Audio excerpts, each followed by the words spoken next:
आप लोगों ने ये वाली सेइंग तो सुनी होगी, अगर किसी चीज को पूरी शिद्दत से चाहो तो सारी कायनात तुम्हें उससे मिलाने की साजिश में लग जाती है। हमारे केस में ये उल्टा हो रहा है। हम जितने शिद्दत से यूपीएससी को चाह रहे हैं उतनी वो हमसे कभी 1 नंबर से, कभी 3 नंबर से, कभी 2 नंबर से पीछे रह जाती। खैर देखते हैं कब तक शिद्दत हमारा साथ नहीं देती, कब तक ये कायनात हमारा साथ नहीं देती। आखिरकार तैयारी करते रहेंगे, लगे रहेंगे।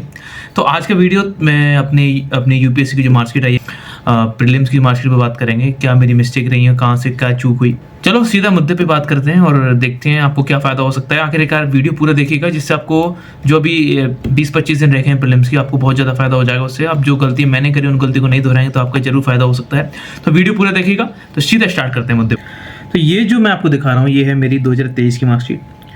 यानी कि क्योंकि दिखा क्यों रहा हूँ कि देखिए कहाँ कहाँ आदमी रह जाते हैं, एक एक नंबर से क्या खास से। देखो कट ऑफ गई थी 2023 के अंदर 75.8, मेरे आए थे 74.08। ठीक है, अगर एक क्वेश्चन से हो जाता तो मैं पार हो जाता था। ठीक है, सी सेट ऑलमोस्ट क्लियर था, क्योंकि 2023 के अंदर बहुत ज़्यादा टफ सी सेट आया था, फिर भी सी सेट क्लियर था। हालांकि बहुत ज़्यादा वो नहीं है, लेकिन फिर भी क्लियर था। ठीक है, तो यानी कि एक क्वेश्चन अगर सही हो जाता तो 2023 के अंदर निकल जाता। और मेंस की तैयारी मेरी इतनी अच्छी थी कि आराम से इंटरव्यू तक पहुंच सकता था। अब अगर हम बात करें, देखो अब 2024 की बात करते हैं। हाँ, अब 2024 की मेरी मार्कशीट देखना, और इसमें अगर मार्क्स की बात करें, देखो जीएस में 84.54 और सी सेट के अंदर आए 85.83। यानी कि सी सेट मेरा काफ़ी अच्छा गया था, कोई दिक्कत नहीं थी। यानी कि दोनों बार मेरा सी सेट क्लियर हुआ है बिना किसी मतलब परेशानी के। जीएस के अंदर 84.54 थे। और कट ऑफ की बात करें, कट ऑफ अभी गई है 87.19। यानी कि 2 क्वेश्चन अगर सही हो जाते तो मैं यहाँ पर इन हो जाता। देख रहे हैं कहाँ से कहाँ, मतलब यानी कि यूपीएससी बहुत अनप्रेडिक्टेबल है। तो अपनी प्रिपरेशन को अच्छी रखिए।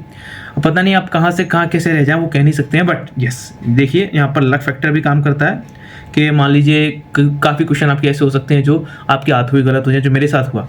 ज्योग्राफी के 2 से 3 क्वेश्चन ऐसे थे जो मेरे आते हुए गलत हो गए। अगर वो सही हुए थे तो मैं मतलब आराम से मेंस लिख के इंटरव्यू तक पहुँच सकता था। ठीक है, तो यूपीएससी की जर्नी ऐसी ही है, कभी प्रेडिक्टेबल कभी अनप्रेडिक्टेबल चीज़ें होती रहती हैं, बट निराश नहीं होना होता है ऐसी चीज़ों से सीखने वाली चीज़ें। तो ये यस हम सीखेंगे कि क्या मिस्टेक मेरी रही, आपको क्या मिस्टेक नहीं करनी है, जो आप इन तो 20 से 25 दिनों के अंदर आप जो अपनी जर्नी है उसको अच्छी तरीके से कवर कर पाएँ और प्री को आराम से क्लियर कर पाएँ। तो सी सेट में ज़्यादा टेंशन लेनी नहीं है, अच्छे से प्रैक्टिस करनी है। तो अभी बात कर लेते हैं। देखो वही मैं पिछले वाली बात फिर भी करूँगा यहाँ पर कि 3 फैक्टर होते हैं यूपीएससी के लिए। पहली बात हार्डवर्क होता है। हार्डवर्क के अंदर 3 ईयर काम करते हैं कि आप रीड करते हैं, रिवीजन करते हैं, रिकॉल करते हैं। अगर ये काम नहीं हुआ तो दिक्कत हो जाएगी।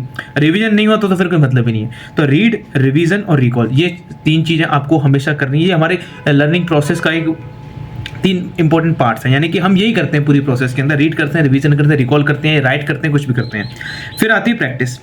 प्रैक्टिस में बहुत ज़्यादा इंपॉर्टेंट चीज़ क्या है, एक तो पीवाईक्यू प्रैक्टिस हो, जिसमें एक तो खुद सीईसी यानी कि जो अपनी प्रीलिम्स उसके हों। बाकी पीवाईक्यू सीडीएस है, सीए, पीएफ है, जियो साइंटिस्ट, इनकी आप कर सकते हैं आराम से। एक होता है मॉक्स, ये हम देते हैं, ये हमारी है। यानी कि पहले हम क्या करते हैं, हार्डवर्क करते हैं, 3 ईयर कंप्लीट करते हैं, रीड, रिवीजन और करते हैं रिकॉल। फिर हम करते हैं प्रैक्टिस। प्रैक्टिस में भी पीवाईक्यूज प्रैक्टिस करते हैं, उसके बाद मॉक्स प्रैक्टिस करते हैं। पीवाईक्यूज में काफ़ी डिफरेंट एग्जामिनेशन के हम यहाँ पर मॉक्स प्रैक्टिस करते हैं। अब आता है तीसरा हमारा लक फैक्टर। लक फैक्टर यहाँ पर यूपीएससी के अंदर काफ़ी ज़्यादा चल जाता है। देखिए क्या होता है कि मान लीजिए 2023 की अगर बात करें तो एग्जाम पैटर्न ही बहुत वैसा आया था। यानी ऑप्शन ऐसे पूछ लिए थे कि आप करना चाह रहे हैं और नहीं हो पा रहा है, यानी कि आपको 2 ऑप्शन आ रहे हैं, आप नहीं कर पा रहे हैं। तो वहाँ पर क्या हुआ था कि एलिमिनेशन वगैरह की जो सारी चीज़ें थी वो सारी यहाँ पर खत्म हो गई थी। मतलब एग्जैक्टली खत्म नहीं होती हैं, 90-95 क्वेश्चन ऐसे थे जहाँ पर एलिमिनेशन वर्क नहीं कर रहा था। तो ऐसे में क्या हो सकता था, ऐसे में ये था कि आप वहाँ पर तुक्के भिड़ें और सही करके देखें, आपका लक बैठता तो ठीक है। यानी कि लक फैक्टर का यहाँ पर रोल है यूपीएससी की जर्नी में। कई एग्जाम्स ऐसे हैं जहाँ पर नहीं होता है, बट यूपीएससी में है, तो वो आपको मान के चलना पड़ेगा, आप कितनी भी प्रिपरेशन कर लें। पर एग्जाम कैसा आएगा, अब हम आप वहाँ पर कैसी परफॉर्मेंस देंगे वो वहाँ पर आपकी डिपेंड करेगी।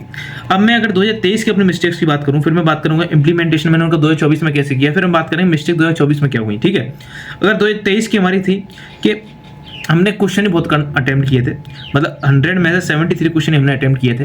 अब इसकी अगर 2024 की मैं बात करूं तो मैंने इंप्लीमेंटेशन क्या किया कि 94 क्वेश्चन इस बार मैंने अटेम्प्ट किए थे। ऑलमोस्ट 93 क्वेश्चन मैंने अटेम्प्ट किए थे।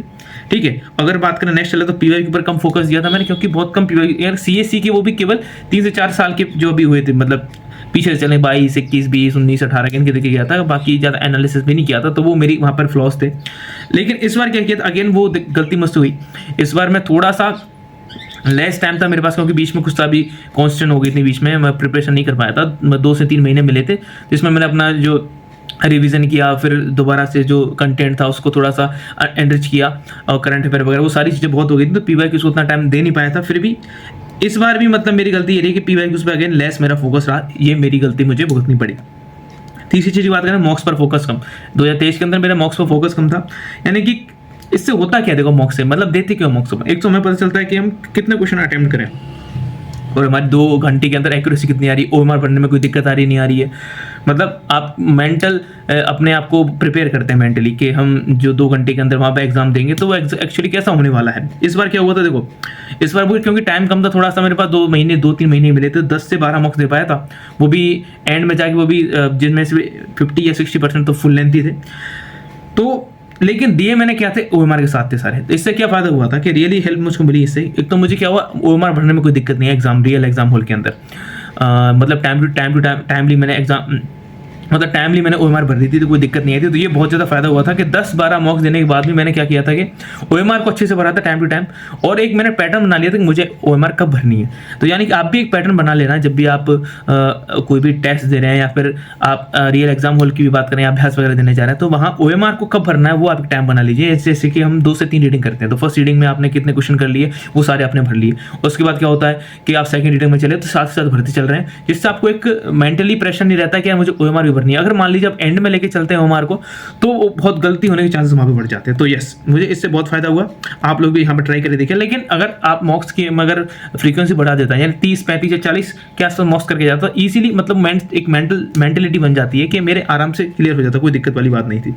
अब होता है एग्जाम हॉल प्रेशर मैनेजमेंट, बहुत ज़्यादा इंपॉर्टेंट है ये एक ऐसी चीज़ है जो आप ना मॉक्स के टाइम पे वो कर सकते हैं, ना ही आप अभ्यास वगैरह देने जा रहे हैं वहाँ पे आप इसको एक्सपीरियंस कर सकते हैं। ये आपको एग्जाम टाइम पे ही मिलेगा, वो भी रियल एग्जाम हॉल के अंदर जाके पता चलेगा कैसा वो प्रेशर आपको पता चलता है। देखिए इससे क्या होता है, इसके बारे में थोड़ा मैं आगे बात करूंगा, जैसे जब मैं अपने जो मिस्टेक्स के बारे में बात करेंगे, इसके बारे में बात करेंगे, क्योंकि इसका बड़ा मेजर रोल रहा था मेरे 2024 के प्रीलिम्स को रुकने में।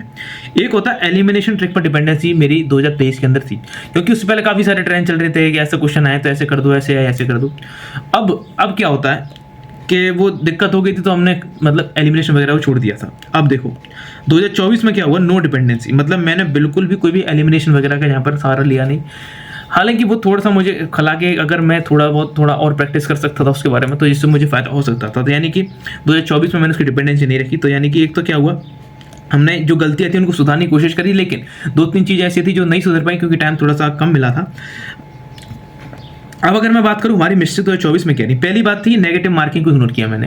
यानी कि मैंने थोड़ा सा ज़्यादा अटेम्प्ट कर दिए, मतलब मुझे लगता है उतने अटेम्प्ट नहीं करने चाहिए, 94-95 ऑलमोस्ट आपकी जो एवरेज, यानी कि एक एवरेज जो मतलब क्वेश्चन मार्क या अटेम्प्ट करने की आपको होना चाहिए, ऑलमोस्ट आपको 80 to 85 रखना चाहिए। देखो क्या होता है, क्या अगर मान लो आपकी ज़्यादा नेगेटिव में चले जाते हैं ना, तो आप कट ऑफ से ऐसे ही, जैसे मैं रह गया 2 से 3 नंबर से, ऐसे ही रहने के चांसेस ज़्यादा बढ़ जाते हैं। अगर आपके कुछ ज़्यादा ही लग काम कर रहा है, ज़्यादा तुक्के आपको ज़्यादा बैठ रहे हैं, वो बात अलग है। मतलब कुछ क्वेश्चन में मैंने अंधा तुक्का भेड़ा, इससे थोड़ी सी गलती हुई। जैसे मान लो वो सारणी वाले क्वेश्चन आए थे कि 3-3 जिसके अंदर फैक्ट दे रखे हैं, फिर इनका मैच करो आप किसमें क्या है, कौन सा गलत है कौन सा सही है। तो वहाँ पर मैंने सोचा था कि बाई चांस हो सकता सही हो सकते हैं, तो मैंने वहाँ पर ज़्यादा क्वेश्चन अटेम्प्ट करने की कोशिश करी थी, जो कि मुझे थोड़ा सा नुकसानदेह लगी। यानी कि कुछ क्वेश्चनों में मैंने अंधा तुक्का भेड़ा, जिससे गलती हुई और नेगेटिव मार्किंग हुई। दूसरा हुआ कि शुरू में देखो क्या हुआ था मेरे साथ, जो मेरा सेट आया था, मेरे को सी सेट मिलता है जनरली, मतलब ऐसी सीटिंग आती है पता नहीं क्या होता है। तो सी सेट के अंदर सी मतलब सी सेट की बात कर रहा हूँ मैं, सी जो पेपर का सेट होता है। शुरू में इजी क्वेश्चन, उसमें क्या आता है, शुरू में पॉलिटी क्वेश्चन आ गए तो थोड़ा इजी क्वेश्चन आए थे, तो थोड़ा सा आदमी क्या होता है ना, इजी क्वेश्चन देके कभी कभी मतलब कभी ओवर एक्साइटेड हो जाता है। तो कभी कभी आपको लगता है कि ये कर दूं, जल्दबाजी में कर दूं, तो थोड़ा मैं ओवर एक्साइटेड हो गया था। मुझे लगा ऐसी चीज़ें जो कि आपके एग्जाम हॉल प्रेशर को मेंटेन करने की जो मेंटेलिटी है उसको इफेक्ट करता है। मतलब आप ओवर एक्साइटेड हो जाते हैं कि यस, वो थोड़े मेंटली थॉट में चलने लगता है कि अब क्या होगा, आगे क्या करना है, आगे क्या करना है, सी सेट भी निकल जाए, साथ में थोड़ा निकल ही जाएगा। खैर वो कोई बात नहीं, बस ओवर एक्साइटेड आपको नहीं होना है। कि मैं थोड़ा सा ओवर एक्साइटेड हो गया था। इसकी गलती से हुआ क्या, इससे ये हुआ कि ज्योग्राफी के जो क्वेश्चन थे, यानी ज्योग्राफी के 2 से 3 क्वेश्चन जो इजी क्वेश्चन थे, वो मेरे गलत हो गए। यानी कि एक जो क्वेश्चन आया था कि 21 जून वाला क्वेश्चन आया था कि उसमें 2 लगाने थे, यानी कि नॉर्थ पोल पे भी चमकता है, कर्क रेखा पे भी चमकता है। अब दिक्कत क्या होगी, जल्दबाजी के चक्कर में केवल कर्क रेखा दिखाई में आया, तो मैंने वो टिक कर दिया, जिससे वो वहाँ पर गलत हो गया। तो यानी कि 2 से 3 क्वेश्चन मेरे ऐसे गलत हुए। अगर वो 2 से 3 क्वेश्चन सही हो जाते, यस हम अंदर होते, इंटरव्यू दे रहे हो तो बाई चांस हो सकता है वो नहीं कर पास, हो भी सकता था, लेकिन कोई बात नहीं। तो यानी कि ओवर एक्साइटेड नहीं होना, ये मेरी गलती है। आपको ओवर एक्साइटेड नहीं होना, चाहे पेपर कैसा है, सिंपल आए, मीडियम आए, हार्ड आए तब भी आदमी ओवर एक्साइटेड या डिप्रेशन, मतलब थोड़ा सा डिप्रेशन हो जाता है कि अब क्या होगा, और थोड़ा ईजी आ जाए तो ओवर एक्साइटेड हो जाता है कि यस कर दूं जल्दबाजी में, तो वो दिक्कत होती है। तो उससे बचिएगा, वो थोड़ा सा ज़्यादा इंपॉर्टेंट चीज़ है आपके लिए। ओवर एक्साइट नहीं होना है, एग्जाम हॉल प्रेशर का ध्यान रखना है यहाँ पर, ठीक है। और जिससे मेरी ऐसी गलती आपकी ना हो कि आप 2-3 नंबर से रह जाएं और फिर रिग्रेट करें, पूरी साल आपकी खराब होती है। तो सीखने की कोशिश करिएगा इस वीडियो से, मेरा मेन मोटो यही है। अब देखो PYQ की प्रॉपर प्रैक्टिस नहीं करी थी, आपको प्रॉपर प्रैक्टिस करनी है।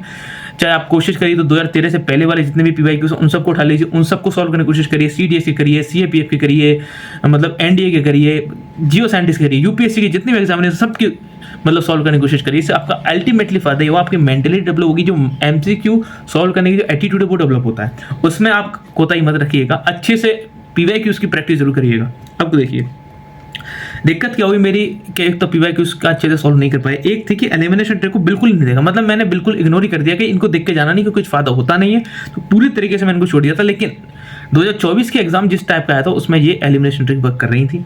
तो यानी कि इससे आपको ये समझ में आता है कि 100% किसी भी चीज़ को छोड़े नहीं और 100% किसी चीज़ पर डिपेंडेंसी नहीं करें। तो हमेशा मध्यम मार्ग को अपनाइए, मध्यम मार्ग में चलिए कि यस लेके भी चलेंगे, पढ़ के भी चलेंगे, कुछ चीज़ छोड़ के नहीं चलेंगे। एलिमिनेशन ट्रिक को भी पढ़ के चलेंगे, उनमें होता क्या है, कैसे बाई चांस ऐसी चीज फिट ही जाए, मतलब आ ही जाए, तो आप आराम से उनको कर सकें। तो हमेशा ऐसी चीज़ों पे एक्सट्रीम चीज़ से बचना है कि यार बिल्कुल छोड़ना नहीं है या बिल्कुल उसी पर डिपेंडेंट नहीं होना है। तो 2023 में क्या गलती थी कि डिपेंडेंट हो गए थे, तो 2024 में क्या गलती करी कि बिल्कुल छोड़ ही दिया, तो वो उससे बचिएगा।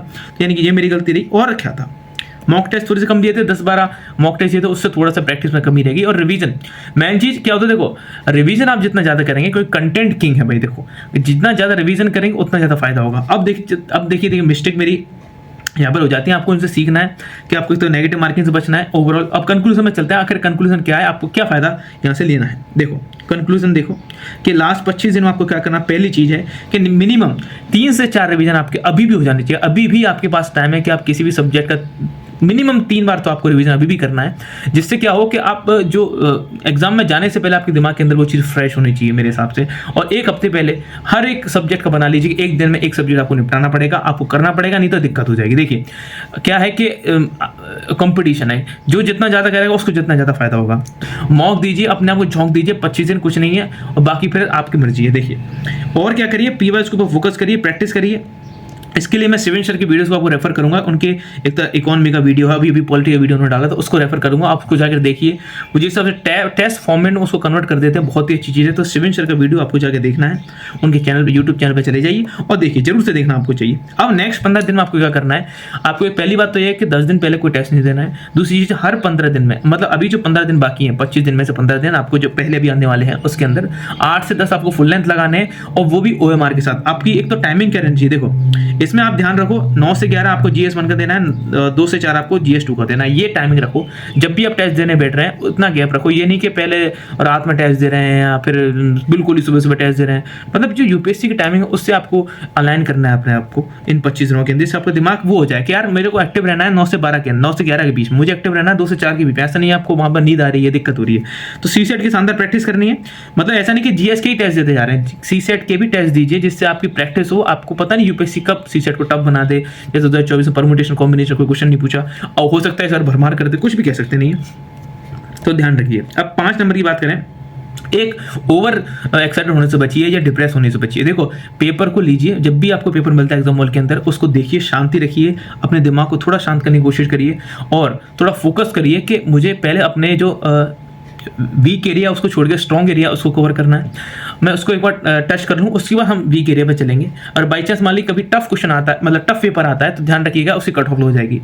और ईजी आ रहा तो कट ऑफ ज़्यादा जाएगी, तो वहाँ पर आपको कोशिश करनी चाहिए कि आप अच्छी तरीके से और अपने स्ट्रॉन्ग सब्जेक्ट से वहाँ से तो कोई भी क्वेश्चन गलत नहीं रहे। जैसे मैंने किया ज्योग्राफी की, मेरे को स्ट्रॉन्ग कोर सब्जेक्ट मैं अपने मान के चलता हूँ, क्योंकि मेरी अच्छी है ज्योग्राफी पॉलिटी वगैरह, तो वो मतलब वहाँ से क्वेश्चन गलत नहीं होना चाहिए। अगर वहाँ से आपका क्वेश्चन गलत हो रहा है तो आपके सिलेक्शन के चांस कम हो जाते हैं। तो पेपर को शांति से देखो, ओवर एक्साइटेड नहीं होना है, या टफ आया तो डिप्रेस भी नहीं होना है। तो अच्छी तरीके से देखो, धीरे धीरे सॉल्व करने की ट्राई करो, ठीक है।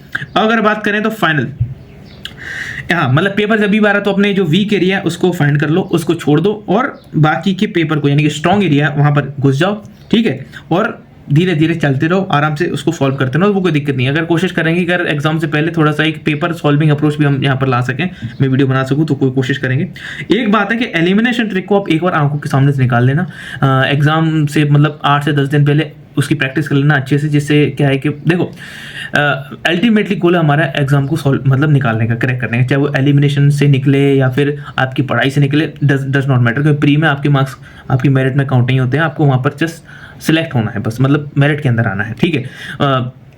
अल्टीमेटली मेंस आपका काम करेगा। तो एलिमिनेशन ट्रिक को एक बार निकाल लेना आपको क्या सामने से। कुछ लोग होते हैं नहीं निकालेंगे, नहीं निकालो, थोड़ा बहुत क्या दिक्कत है, ठीक है, ये निकाल लेना। अब कोशिश करना कि आप जब जा रहे हैं तो एग्जाम में 80 to 85 क्वेश्चन सॉल्व करने की कोशिश करना। देखो क्या होता है 95 प्लस, अगर आपके कुछ मतलब आपको ज़्यादा कॉन्फिडेंस आ रहा है या आप कुछ बिल्कुल ही आपने सोच लिया कि हो मेरा तो हो ही नहीं रहा है, तो 100 ठोक के आपको दिक्कत नहीं है। लेकिन आपको लगता है कि मेरा हो सकता है, तो 80-85 के जो सेफ थोड़ा सा रहता है, क्योंकि नेगेटिव भी ज़्यादा नहीं होता है उससे। बाकी सबकी अपनी अपनी पर्सनल थिंग है। देखो मेरा जो एक्सपीरियंस था वो मैंने आपके साथ शेयर किया, तो मुझे लगता है कि ये सारी चीज़ें आपको फॉलो करनी चाहिए। तो एक और चीज़ आपको देखो, अपना बेस्ट दो, बाकी देखो भगवान की मर्जी, भगवान को छोड़ देने का, ज़रा टेंशन लेने का नहीं। अच्छी तरीके से पढ़ाई करो, इन 25 दिनों में अपना 100% क्या 200% दे डालो, और फिर बाकी एग्जाम देने के बाद भूल जाने का कि भगवान करे तो करे, नहीं करे नहीं करे। देखो क्या है, हमारे हाथ में केवल हार्डवर्क लिखा है, हम भाग्य को चेंज कर सकते नहीं है। तो उस हिसाब से हम थोड़ा सा अपने माइंड को अच्छी तरीके से बनाएं तो सही रहेगा। बाकी कोशिश करेंगे एक वीडियो बनाया जाए उसके ऊपर के जो एग्जाम मतलब पेपर सॉल्विंग कैसे अच्छी तरीके से हो सकती है, या फिर एग्जाम से पहले आपको कैसे वहाँ पर एग्जाम हॉल में थोड़ा सा मैनेजमेंट करना है, जो मैंने थोड़ा सा अपने एक्सपीरियंस से सीखा है वो शेयर करने की कोशिश करेंगे। बाकी इस वीडियो रखते हैं आज इतना ही। होप आपको ये वीडियो पसंद आएगा और आपको काफ़ी ज़्यादा हेल्प ये करेगा। इसी के साथ इस वीडियो को यहाँ पर समाप्त करते हैं। एक कोशिश यह करिएगा कि जब आप चलो वो बाकी बात है कि मैंने जैसे कई सारी कोचिंग से अपने जब आंसर्स मिलाए थे, यानी कि पेपर हो जाने के बाद, तो कई से बैठा था 92, किसी से बोल रहा था 93, किसी से बोल रहा था 90। तो यानी कि ये कोचिंग्स की जो आंसर कीज आती हैं वो ज़्यादा मतलब फेथफुल है नहीं, मतलब हम उन पर डिपेंड कर नहीं सकते हैं। वो हमारे मार्क्स कितना बताएंगे, मतलब कितना फ्लक्चुएशन आ गया, मतलब 8 से 9 नंबर का फ्लक्चुएशन आ रहा है हर एक, मतलब मैंने 3-4 कोचिंग से मिलाया था उनसे।